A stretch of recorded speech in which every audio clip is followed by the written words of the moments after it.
Bonjour, aujourd'hui on doit traiter un autre cours sur l'imagerie non linéaire qui s'appelle l'harmonique. Donc avant de commencer, on doit faire une introduction. Prenons l'exemple d'une corde, par exemple d'un guitare qui est attachée de ses extrémités. Donc ici et ici. Le fait d'exciter cette corde, on doit produire un son bien défini. Si on fait notre doigt au milieu de la corde et on fait l'excitation, donc on doit avoir un autre son. Et donc, si deux sons, le son 1 et le son 2, qui vient de l'excitation de cette corde avant et après qu'on a fixé le milieu de la corde, donc on aura un son qui est différent. Et tout ça, il est dit à quoi? Il est dit à la différence de fréquence. Ce qu'on appelle les fréquences harmoniques. Les fréquences harmoniques sont donc des multiples de la fréquence fondamentale. Les fréquences dites harmoniques sont des multiples de la fréquence fondamentale. Prenons un instrument à cordes, par exemple celui d'une guitare qu'on voit ici. On peut obtenir l'harmonique supérieure en calant le doigt contre la corde en son milieu. C'est ici. Produisons un son particulier tel que celui que l'on peut entendre ici.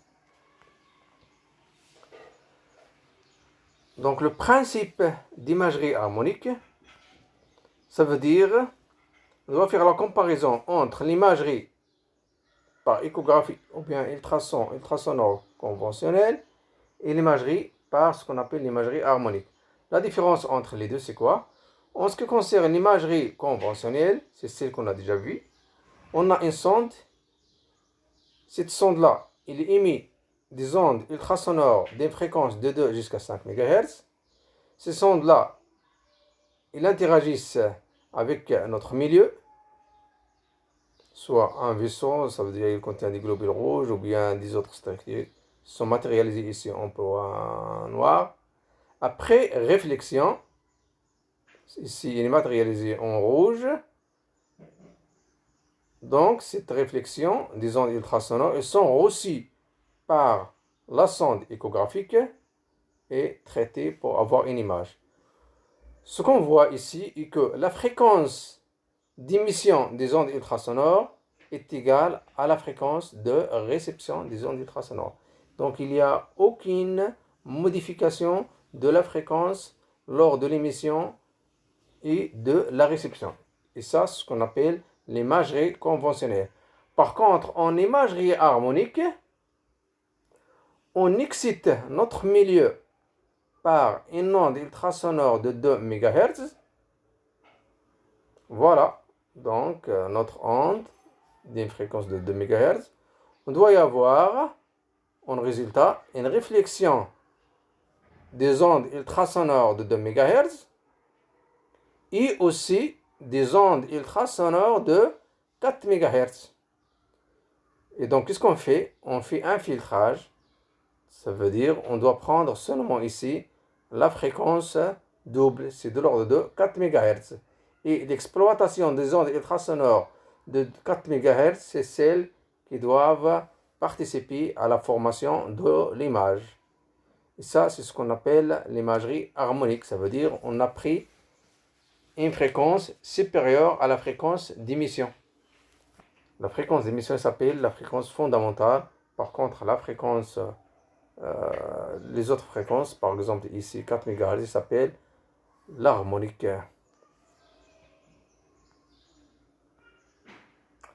Donc la fréquence de réception étant le double de la fréquence d'émission.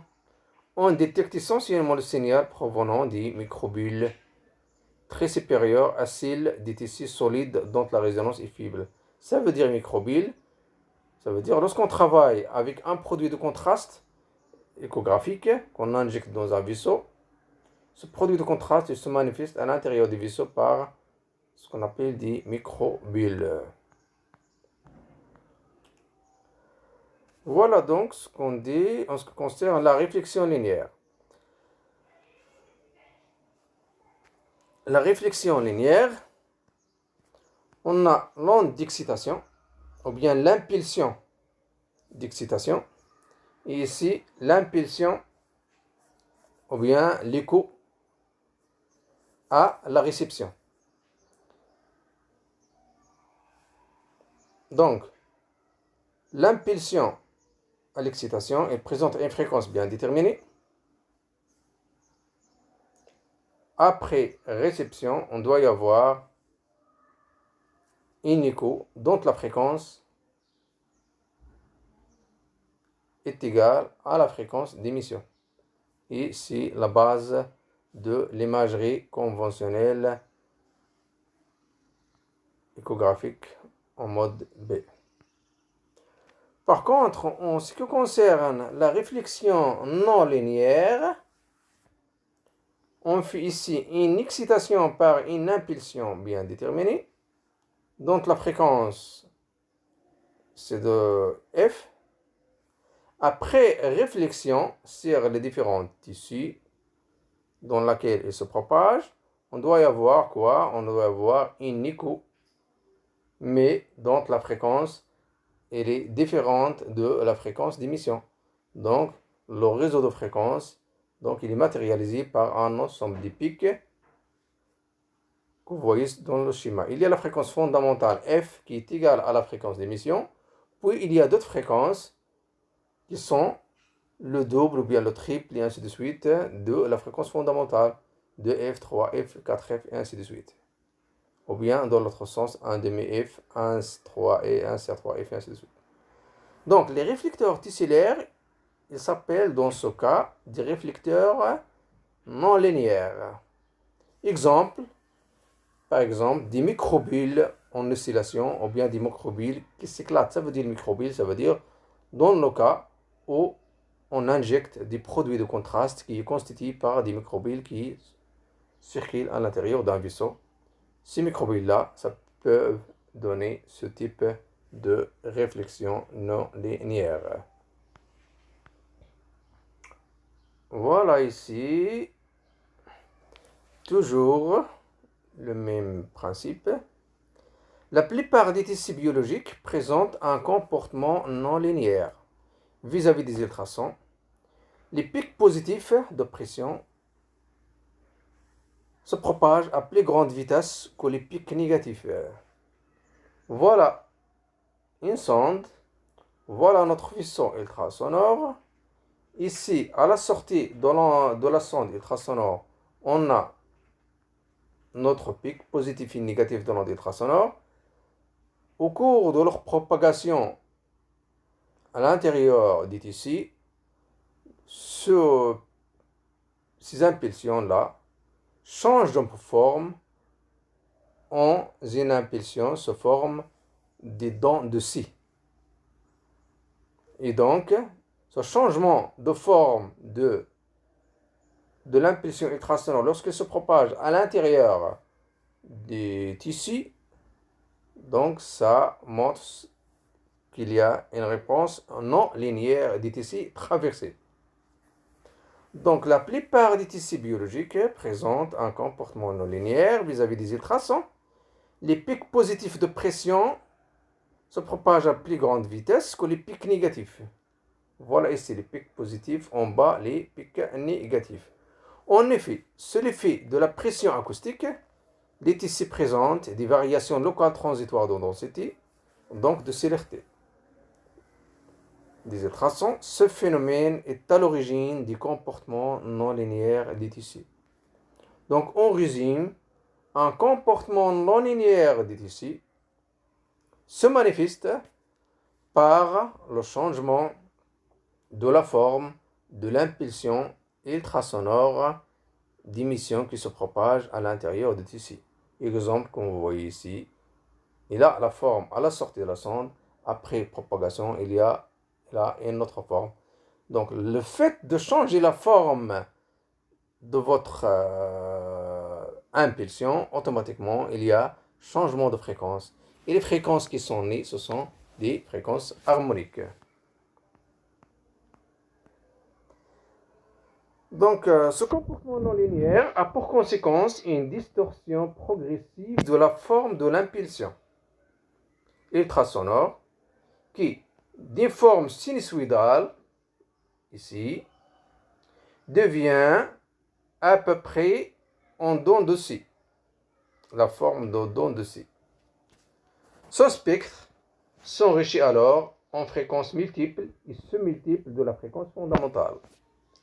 Ici, vous avez une fréquence fondamentale bien déterminée. Par contre, ici, vous avez un ensemble de fréquences, mais l'ensemble des fréquences qui se trouvent dans ce signal-là, ou bien dans cette impulsion-là, ce sont des multiples et sous-multiples de la fréquence fondamentale émise juste à la sortie de...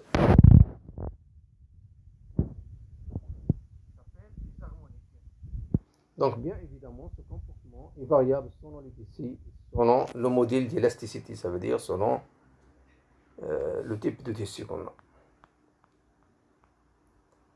Prenons l'exemple suivant aussi. La non-linéarité des tissus au milieu traversé par les ultrasons se traduit par le fait que, sous l'effet des variations de pression cycliques produites par l'onde ultrasonore, leur compression lors de l'augmentation de la pression et leur dilatation lorsque la pression acoustique décroît ne sont pas équivalentes. Le spectre de fréquence de l'impulsion s'enrichit de fréquences harmoniques. Voilà, prenons l'exemple ici, une impulsion. En l'axe des ordonnées, vous avez la pression mesurée. L'axe des X, il y a le temps en microsecondes. Vous avez une impulsion ultrasonore. Elle est en pointillé jaune. Lorsqu'on travaille en mode linéaire, ça veut dire, lorsqu'il y a la réponse linéaire, ça veut dire il n'y a pas de changement de cette fréquence, de cette impulsion-là. Donc on aura seulement une fréquence fondamentale qui s'appelle F0. Il est matérialisé ici par les points jaunes. Par contre, lorsque vous avez une réponse non linéaire à cette impulsion, donc comment il est matérialisé ici? Donc il est matérialisé ici par une courbe en vert. Et cette courbe en vert-là, il contient un ensemble de fréquences F0, 2F0, 3F0, 4F0, 5F0, 6F0. Donc il contient beaucoup de fréquences qui sont des multiples de la fréquence fondamentale qui est F0. Donc, du fait de cette distorsion progressive de la forme de l'impulsion au cours de son trajet, ce spectre s'enrichit en fréquences multiples de la fréquence fondamentale. La fréquence fondamentale, c'est F0. Les fréquences multiples c'est celle-là. 2, 3, 4, 5, 6. Ça veut dire N, F0. N, c'est un entier. Voilà ici la comparaison de l'intensité acoustique en fonction de la profondeur d'exploration. Donc la génération de fréquences harmoniques augmente avec l'épaisseur de tissu traversé. Mais les harmoniques supérieures sont plus fortement atténuées que la fréquence fondamentale. Pourquoi elles sont atténuées? Parce que leur fréquence elle est élevée. On a dit lorsque la fréquence elle est élevée, elle s'absorbe rapidement par le milieu. Donc, la distorsion du spectre de fréquence de l'impulsion acoustique étant produite par la traversée de tissus présentant un comportement linéaire. On comprend que la production d'harmoniques augmente avec l'épaisseur. Donc, prenons une sonde. Il émet une onde ultrasonore avec une fréquence bien déterminée, c'est F0 fondamental. Au fur et à mesure que cette onde se propage à l'intérieur du milieu, donc la forme de cette impulsion change. Ça veut dire qu'est-ce qu'elle change? Lorsqu'elle change, ça veut dire qu'elle contient beaucoup de fréquences. Ça veut dire qu'il y a naissance des fréquences harmoniques supérieures qui sont des multiples de la fréquence fondamentale. Mais on a déjà vu dans les cours précédents que les fréquences élevées, donc, ils s'atténuent rapidement dans les milieux. Donc, les premières centimètres dans notre tissu, ça permet quoi? À la génération des ondes des ultrasonores à haute fréquence. Ce sont les harmoniques. Mais au fur et à mesure qu'on avance en profondeur, ces hautes fréquences, elles sont comment? Elles sont atténuées via l'atténuation, vu que leur fréquence elle est élevée. Donc la distorsion du spectre de fréquence de l'impulsion acoustique étant produite par la traversée du tissu présentant un comportement non linéaire. On comprend que la production d'harmoniques augmente avec l'épaisseur du tissu traversé, donc avec la profondeur d'exploration. L'atténuation des ultrasons augmente aussi avec la distance. On a déjà dit, plus on augmente la distance, plus on augmente l'absorption. Et les fréquences harmoniques supérieures sont naturellement plus rapidement atteignées que la fréquence fondamentale, car on a dit lorsque la fréquence aussi augmente, elle s'atteint rapidement. Ce qui limite modérément la profondeur d'exploration possible en mode harmonique. Et donc, qu'est-ce qu'il faut retenir de tout ça? Que les harmoniques, ou bien l'imagerie harmonique, ça veut dire on exploite les ondes ultrasonores ou bien les échos réfléchis, mais avec une fréquence supérieure à la fréquence d'émission, bien à la fréquence fondamentale. On filtre toutes les autres fréquences, on prend seulement une fréquence qui est supérieure, mais ce type d'imagerie, elle est faite à haute fréquence, à une profondeur donnée, et donc on peut voir seulement les zones plus ou moins superficielles. Par contre, on ne peut pas explorer par les harmoniques une zone profonde, vu que les hautes fréquences s'atteignent rapidement. Voilà l'exemple, ce qu'on a déjà dit jusqu'à maintenant. On a notre spectre, l'amplitude, la fréquence. Voilà les différentes pics qui sont centrés autour de la fréquence correspondante, F0, 2, F0, 3, F0. Donc cette distorsion de l'impulsion acoustique entraîne l'apparition de le spectre des fréquences multiples et sous-multiples de la fréquence d'émission qui est F0. Les harmoniques, c'est-à-dire c'est principalement la fréquence double de la fréquence d'émission ou bien deuxième harmonique qui est exploitée en échographie. En pratique, ou bien en réalité, lorsqu'on émet une impulsion ultrasonore à l'intérieur d'un corps donné, et il y a une réponse non linéaire, donc les fréquences, il y a génération des fréquences supérieures, qui sont des multiples de la fréquence fondamentale. On a F0 d'émission, puis on a les sens de F2, 2F0, 3F0, 4F0, 5F0 et ainsi de suite.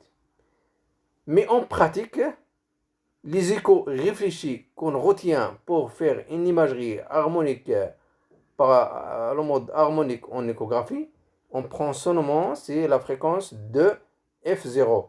C'est ce qu'on appelle seconde harmonique. C'est elle qui est exploitée en échographie. Donc c'est celle-là. C'est de F0. Prenons par exemple, les ultrasons sont émis à la fréquence 3 MHz. La fréquence harmonique prépondérante sera 6 MHz. Donc l'émission c'est de l'ordre 3 MHz, mais la réception avec laquelle on doit faire l'imagerie par le mode harmonique c'est 6 MHz. Il suffit alors de filtrer en réception les fréquences inférieures pour ne retenir que l'harmonique pour construire une imagerie dite harmonique. Donc on procède à la filtration des autres fréquences. Le mode d'imagerie harmonique nécessite des sondes à large bande passante. Pourquoi à large bande passante? Car on émet une onde ultrasonore de fréquence F0, mais à la réception, il faut qu'il reçoive une large gamme de fréquences. Fréquence F0, 2F0, 3F0, 5F0, 4, 5, et ainsi de suite. L'ensemble de ces fréquences, on doit retenir seulement la seconde harmonique pour faire l'imagerie. Donc on doit filtrer les autres fréquences et recevoir seulement de F0. C'est pour cela, en mode harmonique, il faut travailler avec des sondes à large bande passante.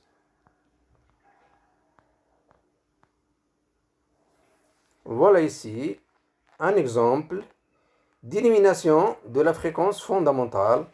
Comme vous voyez ici en jaune, on a éliminé la fréquence fondamentale F0 par filtrage Il permet de construire une imagerie fondée sur la seconde harmonique de F0.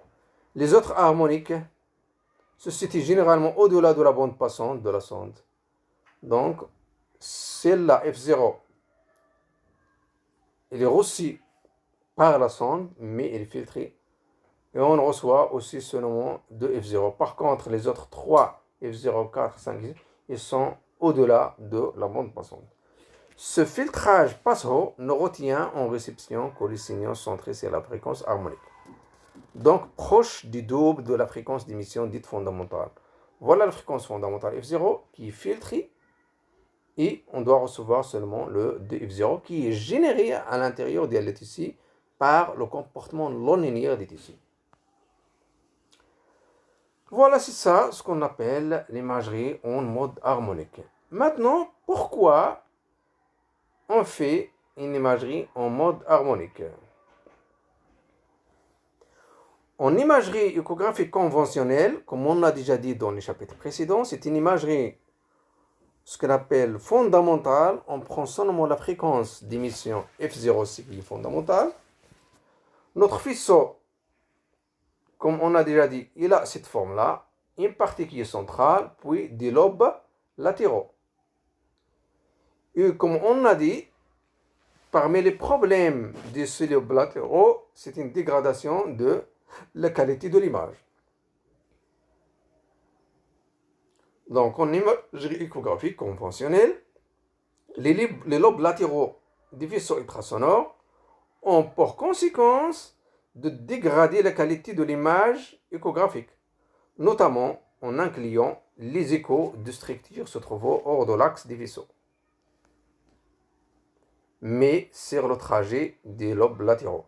Le résultat est la présence d'échos plus ou moins diffus donnant une apparence de bruit sur l'image.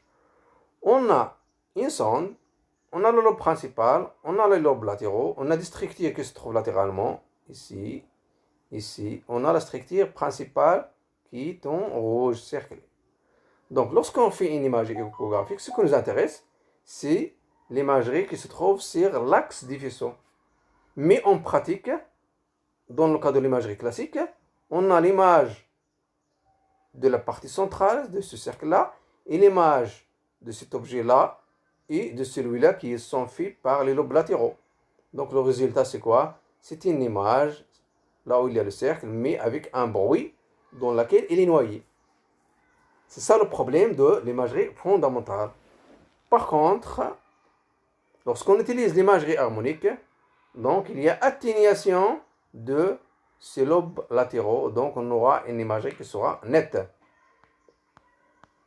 Voilà l'exemple de l'imagerie harmonique. On compare ce type de faisceau d'imagerie harmonique par celui de l'imagerie conventionnelle ou bien fondamentale. On a le lobe central, les lobes latéraux. Par contre, ici, les lobes latéraux ils sont très atténués. Donc, l'imagerie harmonique a pour principal bénéfice d'éliminer en grande partie ce bruit. Donc, c'est un bruit qui est né de l'image. En effet, la production d'harmonique dépend étroitement de la puissance acoustique. Il est donc maximal dans l'axe des vaisseaux d'ultrasons et décroît rapidement quand on s'éloigne. Ceci a pour effet d'accroître considérablement la résolution latérale en épaisseur et d'améliorer le contraste utile. Toujours, on a le cercle qu'on désire voir. Il y a d'autres structures latéraux, donc celle-là et celle-là. Mais le résultat final de cette image-là, donc on a un cercle qui est bien individualisé, qui est bien net, vu que les lobes latéraux ne participent pas à la formation de l'image, donc il n'y a pas de bruit. Par contre ici, comme vous voyez ici, voilà le cercle il est là, mais l'image et les bruits que vous avez de contraste qui ne sont pas bien homogènes. Donc c'est ça parmi les premiers résultats de l'imagerie harmonique, c'est la suppression du bruit généré par les lobes latéraux qui sont moins prépondérants de ce type de faisceau. Voilà un exemple pratique d'imagerie harmonique, ou bien les bénéfices de l'imagerie harmonique. Parmi ces bénéfices, il y a l'amélioration de la résolution latérale, la libération de la gamme dynamique utile, renforcement du contraste, et l'amélioration de la résolution spatiale axiale. Donc la réduction de la pollution de l'image échographique par les conséquences des lobes latéraux et imperfection des faisceaux ultrasonores constitue ainsi le principal bénéfice de l'imagerie harmonique. Le contraste utile de l'image s'en trouve renforcé, car le bruit ainsi supprimé concerne surtout les intensités modestes. Comme vous voyez dans cette image-là, voilà, cette image-là, elle est bien nette. On voit les contours ou bien les limites, ainsi que les parties entières. Par contre, ici, il n'est pas bien individualisé. Les contours ne sont pas bien décernés, ça veut dire ne sont pas bien visibles. Vu qu'il y a beaucoup de bruit qui cache l'image et donc les contours sont légèrement flous. Donc l'apport de l'imagerie harmonique à la qualité de l'image échographique est tel que son mode est désormais le plus souvent mis en œuvre par défaut. Donc le mode harmonique, c'est celui qu'on utilise en général le premier. Après, on passe au mode conventionnel lorsqu'on veut. Voilà un autre exemple réel de l'imagerie harmonique. Ça veut dire l'utilisation de la seconde pic des échos Rossi de fréquence double de la fréquence fondamentale. Vous voyez ici que cette image-là, elle est nette. Il y a une structure liquidienne. Et vous avez une masse ici. Donc, son contour, il est bien net. Par contre, dans cette image-là, donc, il est visible, mais ce n'est pas net comme celle-là. Donc, le mode harmonique est donc sélectionné d'emblée pour la plupart des applications cliniques de l'échographie. L'utilisateur peut être amené à revenir en imagerie fondamentale, donc échographie, lorsque la profondeur d'exploration est grande, car le mode harmonique fait perdre un peu de pénétration tissulaire. Ça veut dire, d'emblée, par défaut, l'échographie sélectionne le mode harmonique dans les premières images. Lorsqu'on veut voir les structures profondes, on bascule en mode conventionnel pour voir les ondes profondes, car les ondes profondes ne sont pas vues par les harmoniques, car les harmoniques, ils utilisent les hautes fréquences, et on a dit que les hautes fréquences, ils s'atteignent rapidement avec la profondeur. C'est pour cela, l'harmonique, ça permet de voir les ondes moyennes et superficielles, et par contre, en profondeur, il n'est pas possible. Donc, c'est le mode classique ou bien le mode conventionnel, c'est celui qu'on peut utiliser. Il y a un autre exemple. Voilà ici une masse de fois en mode harmonique, comme vous voyez là par les flèches, il est bien individualisé. Par contre, en mode conventionnel, ici, on ne peut pas le distinguer. Et donc, le mode harmonique, ça permet quoi?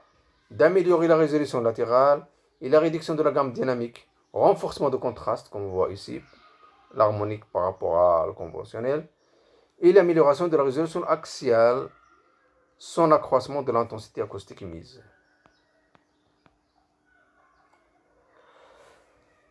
Ici, l'émission conventionnelle, l'impulsion simple unique, on a l'intensité acoustique en fonction de la fréquence.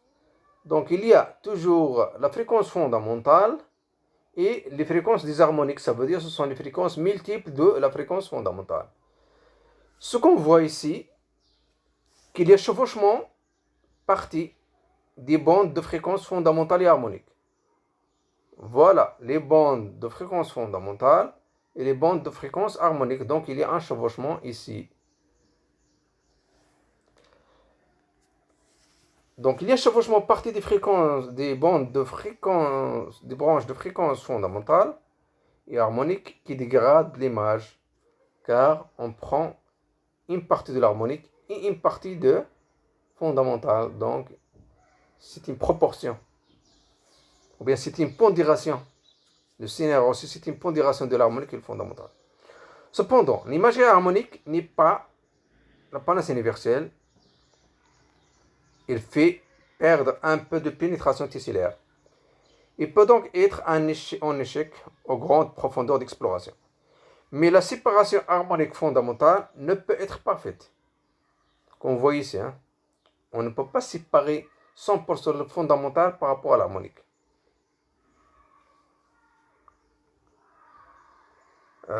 En raison des chevauchements partiels des spectres de fréquence.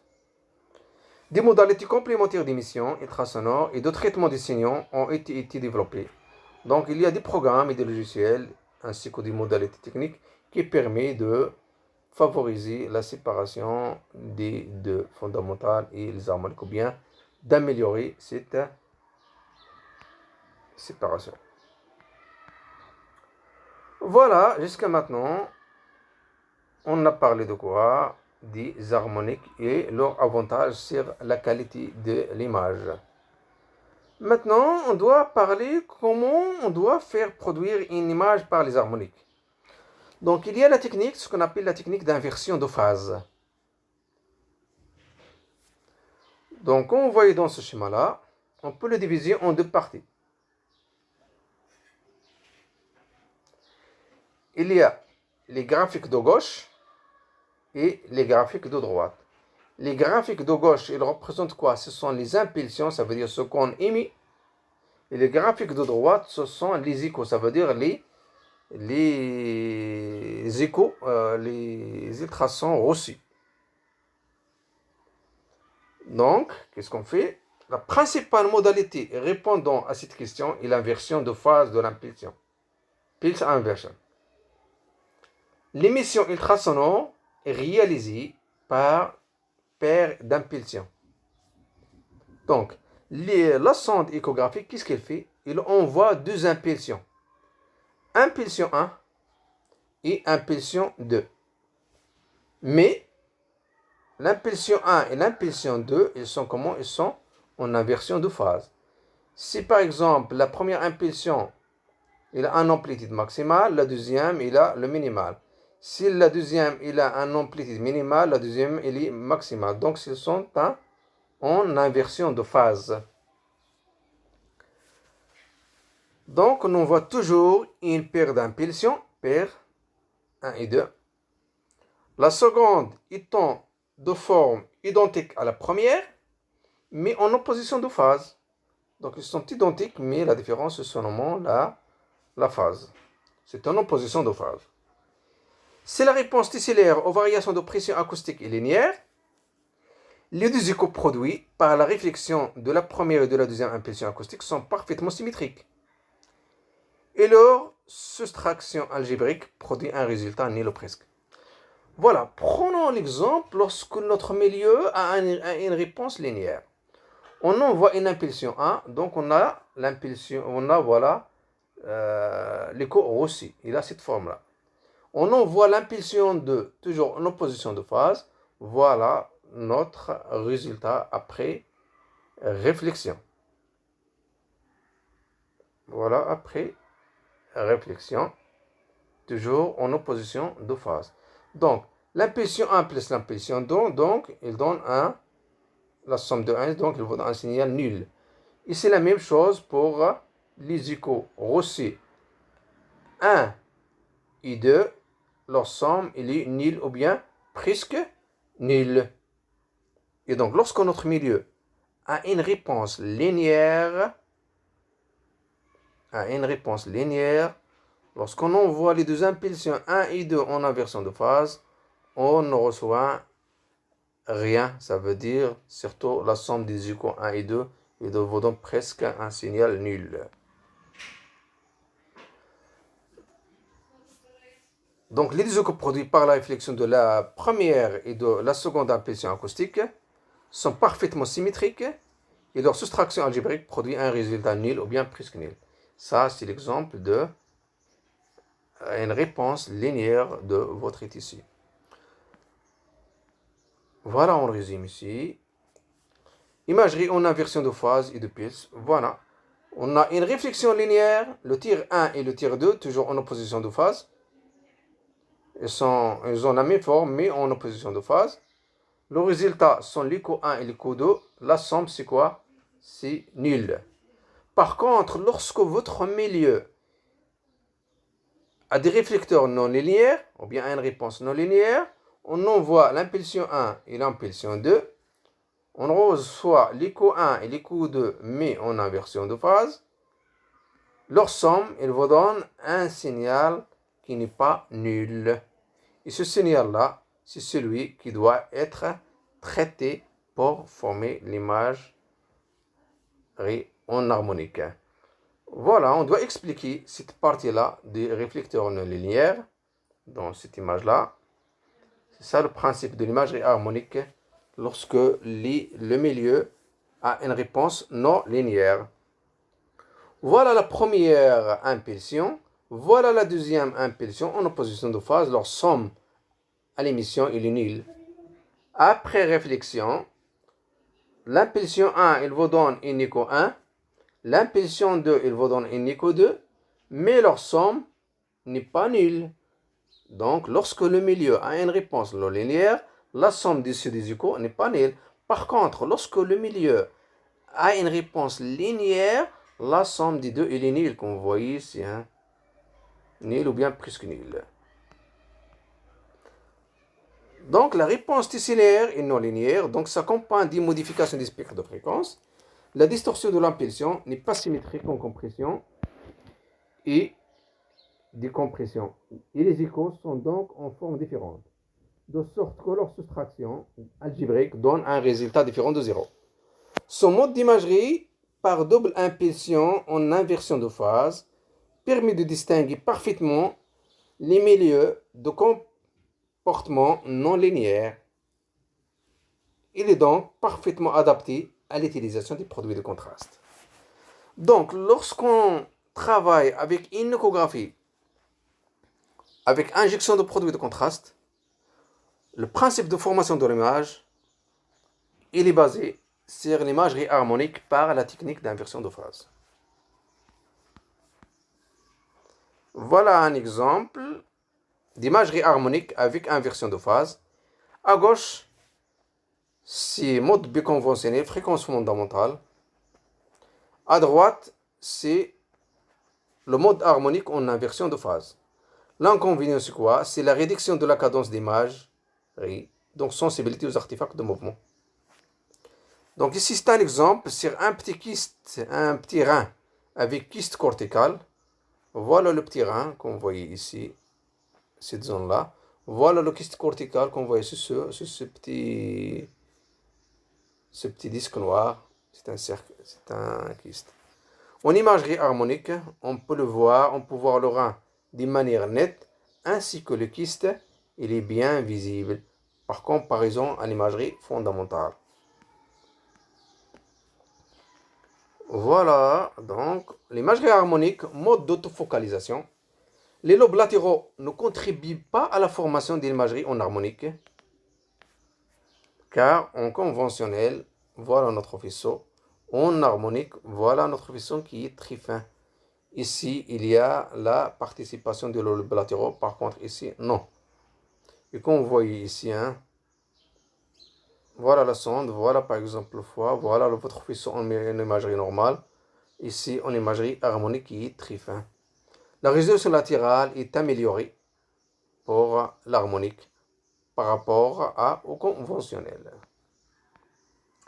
Voilà toujours la même chose. On compare ici l'imagerie harmonique qui est en bas, le faisceau qu'on voit en bas, et en imagerie fondamentale ou bien conventionnelle, on voit quoi? On voit la naissance des lobes latéraux qui participent à la dégradation de la qualité d'image.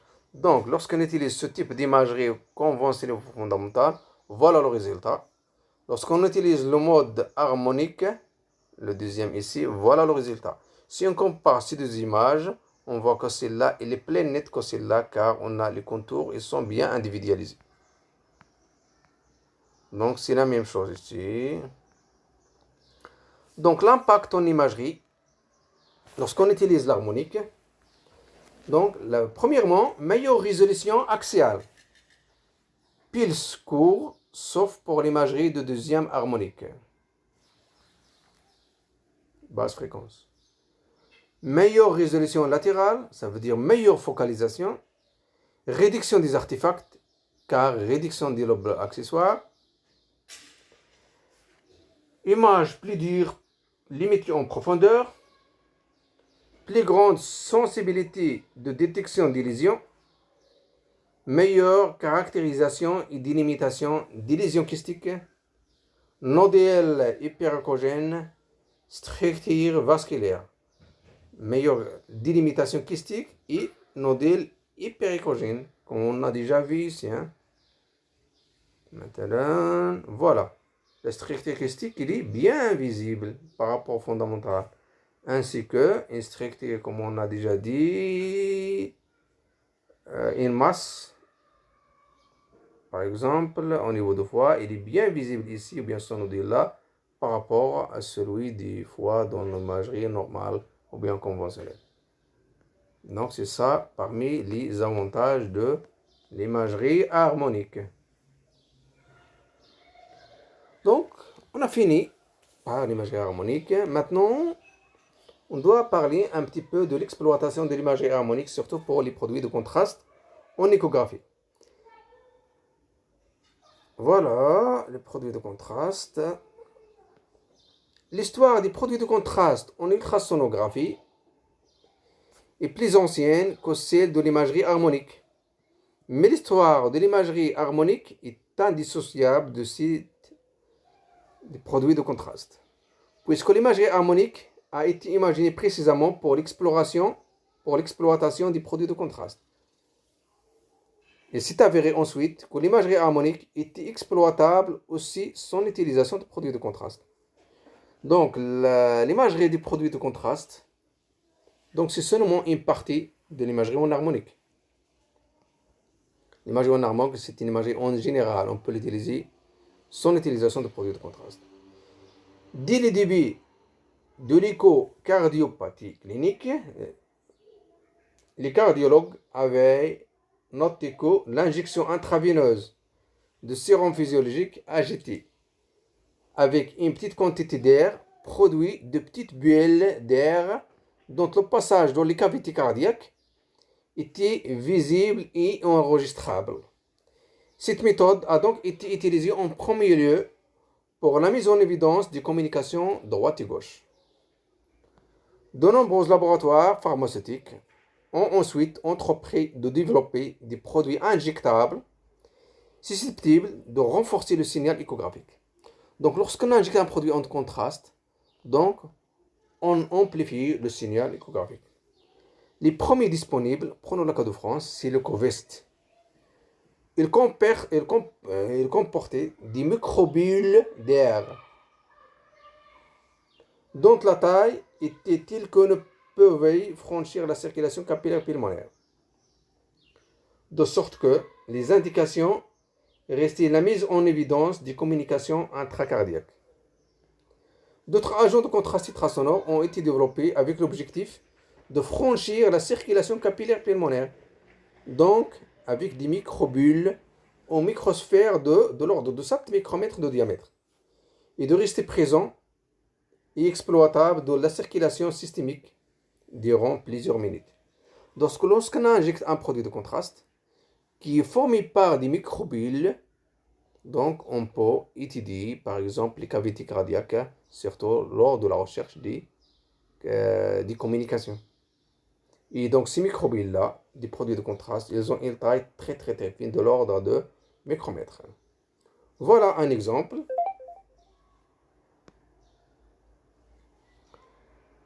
Vous avez ici 10 microbules des produits de contraste. Ce sont des réflecteurs de taille inférieure à 8 micromètres, d'impédance acoustique très différente des plasmas, de durée de vie courte ou moyenne et sont non toxiques. Ils sont composés de quoi? D'air et des cristaux, des tensioactifs, des gaz entrant à ébullition ou bien des microsphères. Donc ce sont des petites bulles. C'est celle-là avec laquelle les ondes ultrasonores doivent interagir. Donc d'une façon générale, les agents de contraste ultrasonores sont constitués de microbilles de gaz ou de microsphères dont l'impédance acoustique est très différente de celle des plasmas. Les seconds agents de contraste à avoir été disponibles sur le marché, en général français, c'est l'Evovest. Il est formé de microbilles de gaz d'environ 3 micromètres de diamètre environ. Ils sont entourés d'une couche tensioactive d'un acide palmitique. L'Evovest est fourni sous la forme d'une poudre faite de cristaux de galactose. Lorsqu'ils sont mis en solution dans le sérum, ces cristaux forment de petites spicules, emprisonnent des microbilles d'air qui sont libérées lorsque le galactose passe en solution. L'acide palmitique permet de stabiliser ces microbilles pour prolonger leur présence dans le sang circulant. Il y a d'autres agents de contraste en fonction des sociétés, et toujours le principe est le même. Voilà un exemple de produit de contraste. Ce sont des microbilles de diamètre de l'ordre de 2 jusqu'à 15 micromètres. Ils persistent dans le sang de quelques minutes à quelques heures. Il contient de l'air ou bien d'un gaz de haut poids moléculaire. Ils sont enveloppés. Ils ont une réflectivité très importante par rapport à celle des sons. Donc la durée de présence des agents de contraste ultrasonore dans le sang est généralement de quelques minutes. Le pouvoir de diffusion des microbilles est très supérieur à celui des globules rouges. C'est pour cela qu'on peut voir les sons d'une manière nette. Le temps de persistance de microbilles dans la circulation sanguine est un élément déterminant de leur efficacité. Cette durée d'utilisation dépend de la densité et du coefficient de diffusion des gaz utilisés, des rayons des microbilles et de la concentration des gaz dissous à saturation dans le plasma. Donc la durée de persistance des microbilles est matérialisée par cette formule-là. T, c'est le temps de dissolution. Rho, c'est la densité des gaz. R, rayon initial des microbilles. D, c'est le coefficient de diffusibilité du gaz dans le plasma. CS, c'est la concentration des gaz dissous à saturation dans le plasma. Donc il y a un temps, en résumé, cette formule-là montre qu'il existe un temps de quelques minutes à quelques heures pour la persistance de ce produit de contraste dans le vaisseau. Voilà un exemple de produit de contraste qui s'appelle le Sonovi.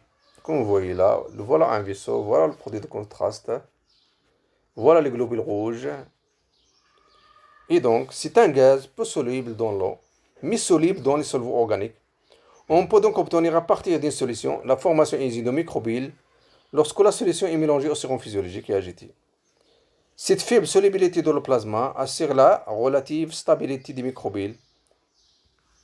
Une fois préparé pour l'injection, le Sonovi comporte environ 10 à la puissance 8 microbilles par millilitre, avec une taille de l'ordre de 6 micromètres.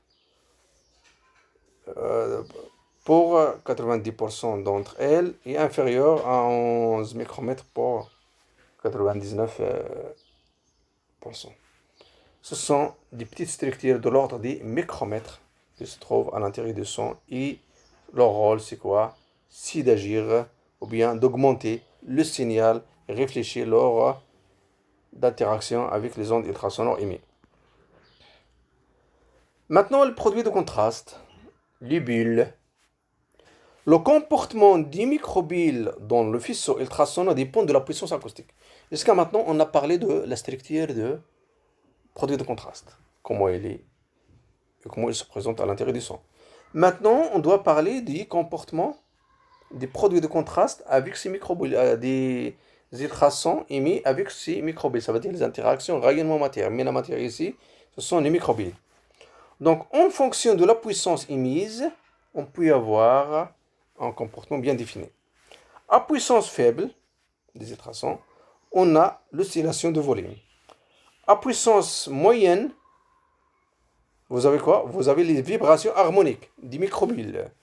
À puissance forte, vous avez éclatement des microbilles. Donc les microbilles à l'intérieur d'un vaisseau, ils se comportent différemment en fonction de la puissance acoustique émise. C'est les faibles, donc il y a seulement des oscillations. Si les moyennes, il y a vibration harmonique, ça veut dire il y a production disharmonique. Si elle est forte, donc il y a éclatement. Donc ce phénomène survient essentiellement avec les basses fréquences d'émission.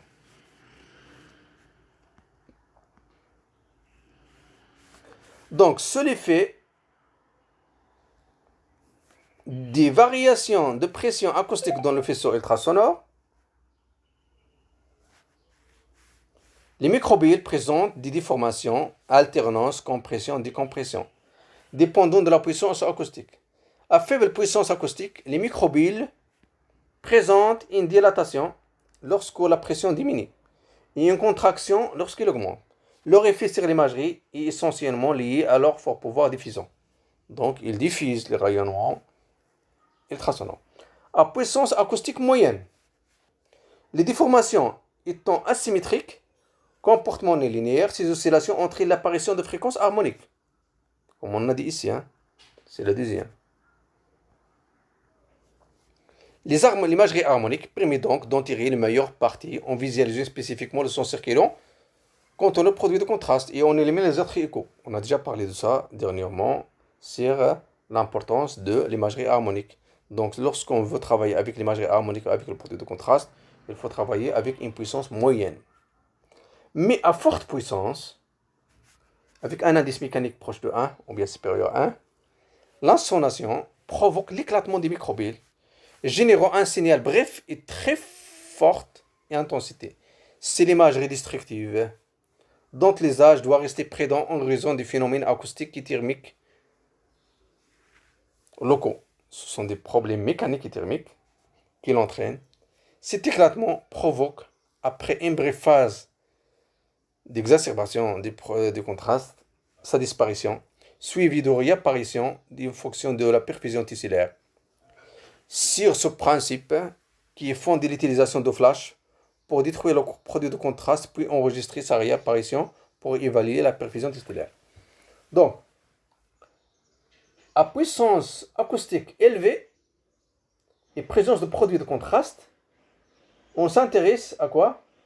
À l'imagerie de la perfusion tissulaire. Ça veut dire comment le tissu se comporte vis-à-vis des sangs. Ça veut dire comment il est perfusé. Ça veut dire comment il est irrigué. Donc, si on s'intéresse à ce type d'image, donc on utilise les puissances fortes. Si on s'intéresse à l'imagerie ou bien l'imagerie harmonique, donc il faut travailler à puissance acoustique moyenne. Et voilà, tout ça, il est résumé dans le schéma suivant. Voilà les produits de contraste en fonction de ce qu'on appelle l'indice mécanique, ça veut dire la puissance acoustique utilisée. Il est mesuré par cet indice, il s'appelle l'indice mécanique. C'est inférieur à 0,1, on verra à 0,7 et ça à 0, supérieur à 0,7. Donc on a l'indice mécanique qui doit rester affiché sur l'écran de l'échographe et donc le repère sur lequel l'utilisateur se fonde dans l'utilisation des produits de contraste ultrasonore. Les conditions usuelles d'utilisation maintiennent un indice mécanique inférieur à 0,7. Ça veut dire jusqu'au vert. En pratique, les échographes actuels offrent des pré-réglages spécifiques contraste, réduisant la puissance acoustique pour préserver les microbilles et éviter leur éclatement, de façon à réduire les risques et prolonger la durée d'utilisation. En outre, ces pré-réglages permettent de privilégier l'imagerie du son circulant, le cas échéant en ayant recours aux modalités particulières d'émission comme la version de phase. Donc, en fonction de l'intensité acoustique, on doit y avoir des vibrations normales, ce qu'on appelle la résonance. Si vous avez un indice mécanique faible ou bien une intensité faible, donc vous aurez seulement les échos qui sont renforcés. Si on augmente l'intensité acoustique, on doit avoir une déformation non linéaire. Une déformation non linéaire des microbilles. Ici, ils sont circulaires, après excitation du vaisseau. Mais lorsqu'on augmente l'indice mécanique, ou bien l'intensité acoustique, voilà qu'on voit, il passe d'une bulle sphérique à une bulle qui est déformée. Et donc, vous avez une déformation non linéaire. Le résultat, c'est quoi? Ce sont des échos harmoniques. Lorsqu'on augmente l'indice mécanique supérieur à 0,7, voilà le comportement les microbilles. Donc, il y a des oscillations très importantes et éclatement des sibylles. Il vous donne quoi? Des échos harmoniques transitoires de haute intensité. Et donc, ce type, il est réservé à lorsqu'on veut une imagerie échographique de la perfusion tissulaire. C'est là lorsqu'on veut une imagerie par les harmoniques. C'est là lorsqu'on veut une imagerie par les échos renforcés. Et donc, la puissance acoustique, c'est elle qui permet de nous montrer quel type de réponse ou bien d'écho reçu. Donc, les échos reçus, ça dépend de quoi? De quelle puissance utiliser lorsqu'on injecte le produit de contraste. Donc, selon l'indice mécanique, le produit de contraste se comporte comme un simple renforçateur du signal, ici, ou produit des harmoniques pour les moyennes indices mécaniques et pour les fortes indices mécaniques. Voilà toujours ici l'imagerie non linéaire. Ici, c'est la réponse non linéaire. Ici, c'est la puissance acoustique. Donc, le comportement non linéaire des microbilles, des produits de contraste, apparaît pour une puissance acoustique moindre que dans les tissus biologiques. Voilà les tissus biologiques, mots. Voilà ici les microbilles, des produits de contraste qui se trouvent à l'intérieur des vaisseaux. Donc, pour les puissances acoustiques faibles, on voit la réponse non linéaire, elle est très importante pour les microbilles. C'est pour cela on peut étudier la circulation par les produits de contraste à puissance moyenne et faible. Donc la non-linéarité de la réponse des microbilles des produits de contraste est beaucoup plus marquée que celle des tissus particulièrement aux puissances acoustiques modérées. Ici, qu'on voit ici. Donc il y a une différence entre les deux. Par contre, lorsqu'on augmente la puissance, donc on ne peut pas distinguer entre les deux. Donc il est donc possible de distinguer très clairement le sang circulant dans lequel a été injecté un produit de contraste par l'imagerie harmonique et des techniques dérives. Donc, lorsqu'on veut voir les vaisseaux avec injection de produits de contraste, il faut travailler avec les puissances acoustiques faibles. Donc, c'est pour cela qu'on travaille de ce domaine. Donc, on a bien un contraste bien entre les décimaux et les microbilles. Par contre, lorsqu'on travaille avec les hautes puissances, donc la réponse non linéaire ne sera pas bien individualisée entre les deux. Voilà un exemple de visualisation des petits vaisseaux. Donc l'imagerie harmonique en mode Doppler couleur, ici c'est un mode Doppler couleur ou énergie associée au produit de contraste, offre la possibilité d'obtenir une très haute sensibilité en même temps qu'une très haute résolution spatiale. Donc ici c'est une vascularisation corticale rénale en Doppler de puissance avec le produit de contraste Levovest. Voilà, il permet de vous donner une image bien visible. Et donc, on a fini ce cours concernant l'imagerie harmonique. Et parmi ces applications, c'est l'utilisation des produits de contraste. Comme vous voyez, l'imagerie harmonique, c'est une imagerie qui permet de donner des images de qualité par rapport à l'imagerie conventionnelle dans laquelle il y a l'imagerie, il est un peu dégradée vu la présence des lobes latéraux. Et donc, l'imagerie harmonique aussi permet de voir les ondes superficielles moyennes. Par contre, les ondes profondes, on ne peut pas voir par l'imagerie harmonique vu que on utilise les hautes fréquences ou bien les fréquences harmoniques supérieures, en général C2, F0. Donc, ils s'atténuent rapidement en fonction de la profondeur, vu qu'ils sont très élevés en fréquence. Et donc, je vous remercie pour votre attention. Donc, Inch'Allah, prochainement, on doit voir un autre cours sur les artefacts en échographie.